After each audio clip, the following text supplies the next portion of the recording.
Hello there again, you guys. Hello there again, and welcome back to another episode of the Mr. Healthy Habits Show. And I appreciate you joining me here, and opening up this audio file to hear what I've got to say. It means a lot, and I appreciate it. And today I've got another good one for you. We are going to talk about self-doubt. Self-doubt and self-defeat. What exactly causes this and how we can go about overcoming it. Now, self-doubt and self-defeating ourselves is very much, as I have said in a number of episodes, a biological response to an external environment. Now think about it. Think about the last time you doubted yourself, the last time that you hesitated, the last time that you wanted to do something but had reluctancy and failed to do so.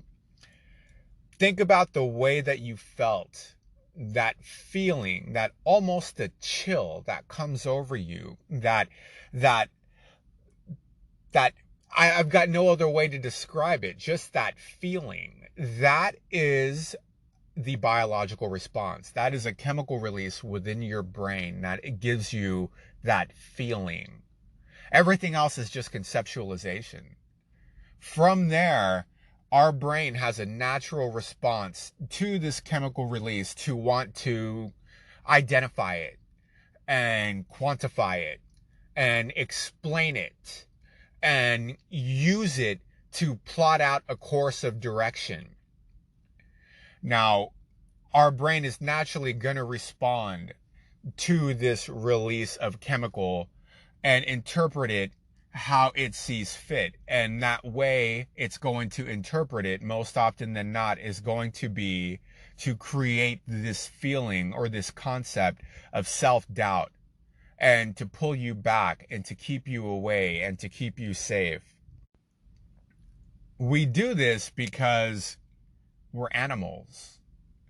We're animals, and all animals have this ingrained ability within us to stop and not go forth and analyze the situation and hesitate and stay safe. That's what we are biologically designed to do as species in many cases. Now, there's also another side of your brain. We're often of two minds about things. You've got your left brain and you've got your right brain. And you've got one side of your brain that is creative and inspired and is able to look at a situation and see the different possibilities and things that we can accomplish and do. And then you've got another side of your brain that's designed to, I don't want to say hold you back. I'd rather say keep you safe, keep you grounded, keep your approach more level-headed and less haphazard and reckless. But very much dependent on your past experiences and influences in your life, and what your brain has absorbed over the course of its life, and the directions that it's taken and the courses that it has plotted out. It's going to make a decision where one side is going to win over the other. One side is just going to have the stronger brain chemistry going. That's going to allow it to dominate the other side and to hold yourself back. Now, if we look at self-doubt here, we can tell that the people that experience self-doubt are typically the people that experience it the most. If someone is in a situation where they find themselves self-doubting, it's likely that they find themselves in that predicament often. The people that don't find themselves self-doubting and find themselves moving on despite self-doubt are the people that are going to move beyond self-doubt most often. It's simply a matter of the way that our brain has been trained to respond. Just know that self-doubt isn't a thing that exists in nature. It's not a thing that exists in reality. It's very much a concept created by the mind. It's very much all inside your head. It doesn't exist out there. That jump that you have to make from point A to point B to get where you want to go, that's all there is. Self-doubt is just a concept that we've created in the mind. Failure is just a concept that we've created in the mind. That's all it is. Moreover, victory is very much a concept that we've created in the mind. It's a comparison. If this is victory, then that is failure. If that is failure, then this is victory. And it's thoughts like that that hold us back, because now that you see victory, you see failure. You see the possibility that you may fail. And we tend to attach our self-worth to these concepts of victory and failure rather than just action and inaction and fate and the way things were meant to be. If I make that jump and I fall short, that's just life. That's just the story of my life unfolding in front of me. That's the way things were meant to be. If there is any failure or victory, the failure or victory comes from either my attempt or my non-attempt. It comes from my failure to attempt what could be in favor of staying safe and not growing as a person and not experiencing the life that I've been so blessed to have in the moment in front of me. It's from denying the moment in front of me in favor of a non-moment, in favor of a non-existence. And at this point in the show, I'm going to have to say once again that we'll be back, man, after a word from our sponsor. Welcome back again, and thank you for rejoining me here on the other side of that word from our sponsor. So we are continuing our discussion here on self-doubt, what causes it, and steps you can take to try to defeat it. Now, one mindset that we can adopt that can help us learn to defeat certain types of self-doubt is to adopt a philosophy of victory, success, defeat, and failure is not about the goal. It's not about whether or not you achieve the goal. It's not about hitting the target. I'm going to share an old Zen philosophy with you guys that goes something to the effect of do not focus on the target. Focus on the shooting. Don't focus on the goal. Focus on the act. Learn to look at failure and success as defined by whether or not you acted. Action of any kind is success, especially if you have been in a cycle of self-defeat for a good portion of your life. You need to start looking at whether or not you acted as success. Don't attach success to whether or not the goal is accomplished. Right now, we're building momentum and we're simply getting used to the idea of taking action. If you acted, success, whether or not you accomplish the goal, is irrelevant. That is fate. That is nature. That is what's going to happen. That is all interdependent based on a number of external factors beyond our control. What matters is that you focused on the shooting. You focused on the practice, that you acted. If you act, you are succeeding. If you do not act, I'm reluctant to call this failure.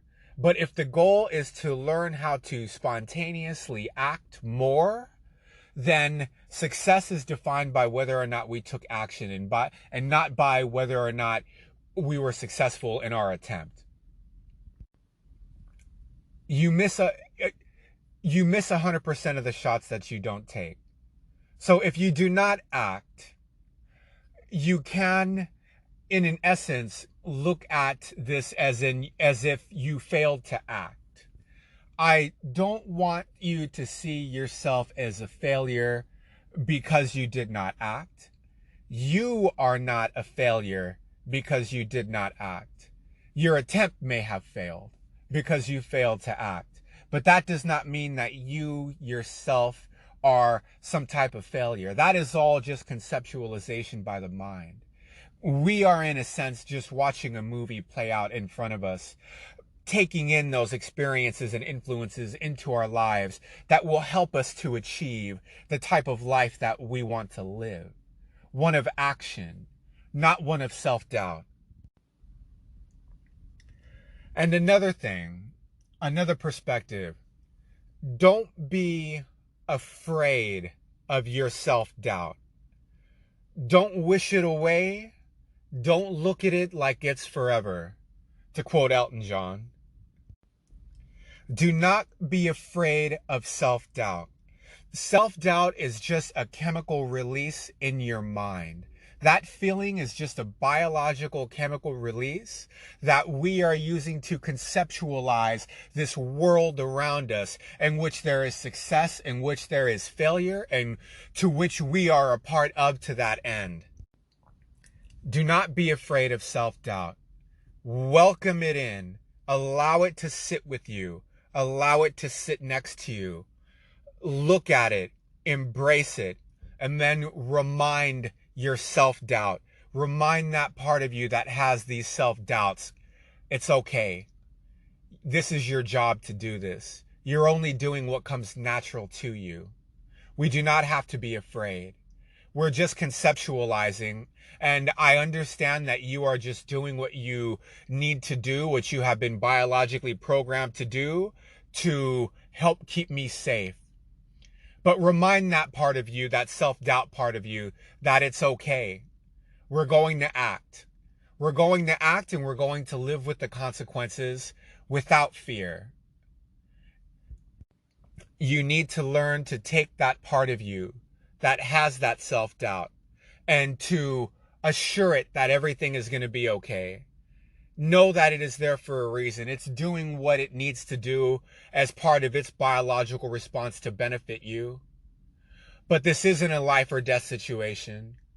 We're not deciding whether or not we should run from a lion or a bear or some kind of external circumstance where we need this response to survive. Remind that self-doubt part of you that it's just biologically doing what comes natural to it, but that you don't need it to do that right now. Tell that part of you that it's okay. We don't need you right now. We don't need you right now. I hear you. I know the concerns, but we are practicing action here. We are practicing taking action. There's a famous Buddha story of mine that one that I really enjoy, in which Mara, who was kind of like the devil to Buddha, arrives at his court one day and asks to come in and speak with him. And the Buddha's students come to him and say, Mara is here to see you. And the Buddha, against the better judgment of his students, says, welcome him in. Allow him to come in here. And Mara comes in and sits down with the Buddha. And the Buddha has a conversation with Mara and confesses to him the hardships of being a Buddha, and asks Mara how Mara is doing, and relates to Mara, and they have a conversation, and then they part their ways again to meet another day. But the point of this story was that he was not afraid. He was not afraid of his self-doubt.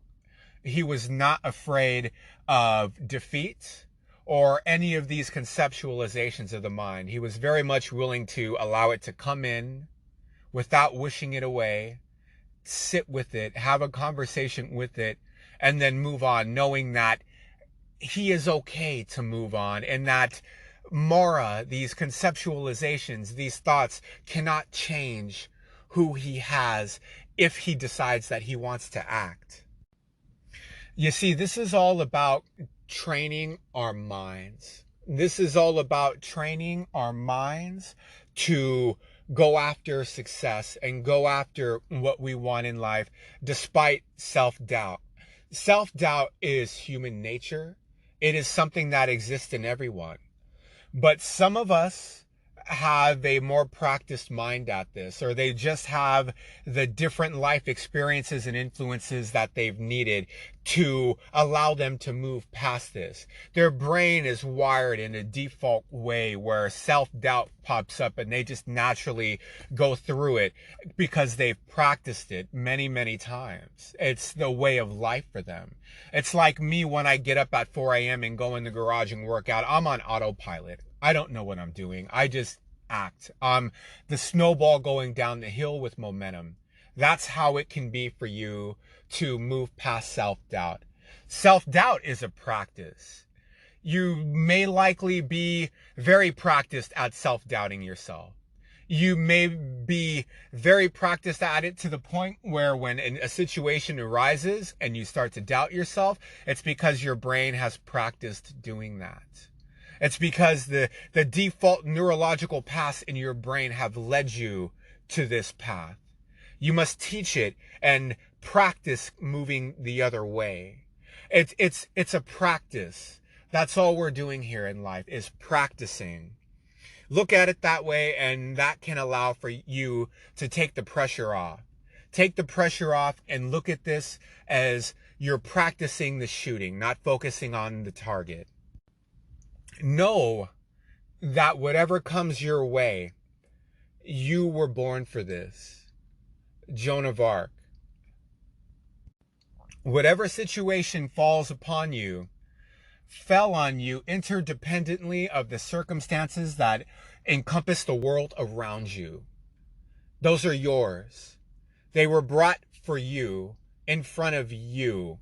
They were brought into your system of interdependence, and now it is up to your interdependence to move past those. When my son goes into the goal and has to stop a shooter from shooting and scoring on his team, I remind myself that God could have chose anyone in the entire world to put here in this goal at this moment here right now. But he chose you. He chose to put you here. There is nobody better in the entire world to sit here in this goal and protect it from the opposing team than you. Otherwise, God would have put him there. It's up to you. He is the one that you are the one he has called upon to live in this moment.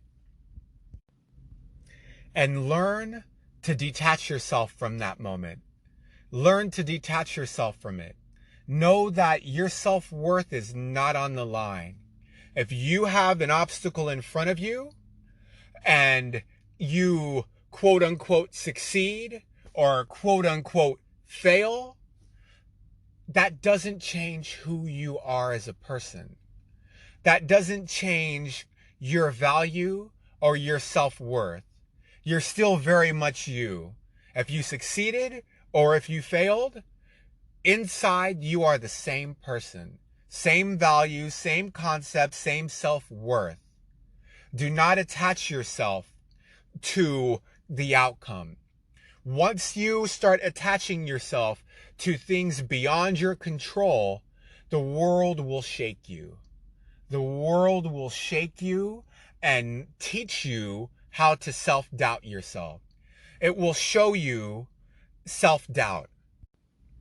If you are going to attach your self-worth to an outcome, realize that outcome is out of your control. It's interdependent based on many different circumstances beyond your control and has nothing to do with you. It does not determine your self-worth. You are worth what you are worth despite success or failure in the goal. Receive with humility.